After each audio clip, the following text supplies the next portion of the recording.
Bonjour, je m'appelle Maxime Guebet et j'ai travaillé sur les émissions de rock et pop musique à la télévision française. Dans quelle émission de télévision les Beatles ont-ils été reçus en France? Inutile de chercher, ils n'y ont jamais été invités. Dans la première moitié des années 60, ce sont les yéyés qui ont du succès auprès des jeunes Français.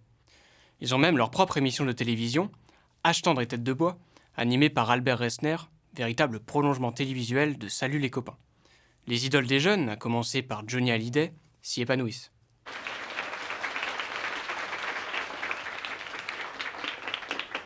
Eh bien, je suis très content d'être avec les copains du club des âges tendres et tête de bois, que je regarde souvent.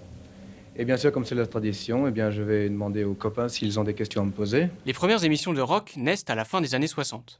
La première d'entre elles est Bouton Rouge, animée par Pierre Lattès, entre 1967 et 1968. L'objectif est de parler à un jeune public en proposant des séquences spectaculaires qui indignent bien souvent les téléspectateurs plus âgés. Jimi Hendrix est ainsi qualifié de mangeur de guitare en référence à ses célèbres prestations scéniques où il joue de la guitare avec les dents.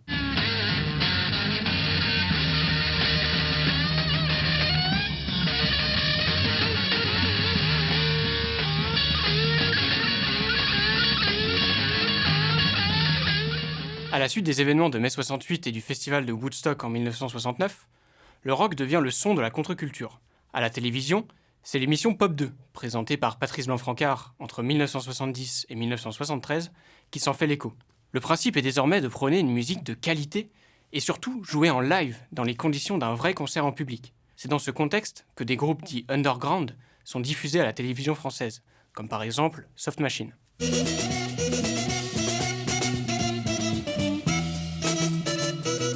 Le journaliste de rock devient petit à petit un habitué de la petite lucarne, à l'image de Philippe Manœuvre, qui fait ses premières apparitions télévisuelles dans l'émission Jukebox de Freddy Hausser, diffusée de 1975 à 1977. Il présente notamment les Clash, dont la venue sur le plateau provoque une grève des techniciens qui se plaignent du niveau sonore trop élevé de leur musique. Pour commencer, on va les présenter tous les uns après les autres. À la guitare et au chant, il y a Mick Jones. Voilà. À la batterie, il y a un petit nouveau qui n'était pas sur le premier album, qui s'appelle Nicky Haddon. Alors à la guitare, il y a le porte-parole leader du groupe qui est Joey Strummer. Et qui parle français, comme on peut le voir. Et à la basse, il y a un fan de reggae qui s'appelle Paul Simonon. Les émissions de rock ont un ton différent. Elles se veulent impertinentes et de plus en plus souvent drôles. Dans l'émission Chorus, diffusée de 1978 à 1981, Antoine Decaune et Jackie sont tout autant des animateurs qu'un duo comique qui n'hésite pas à se déguiser pour faire rire l'audience. C'est toute la télévision des années 80 qui est ici en gestation. Les enfants du rock sur Antenne 2, puis Canal+, la première chaîne payante, synthétisent en effet plus tard cet esprit frondeur.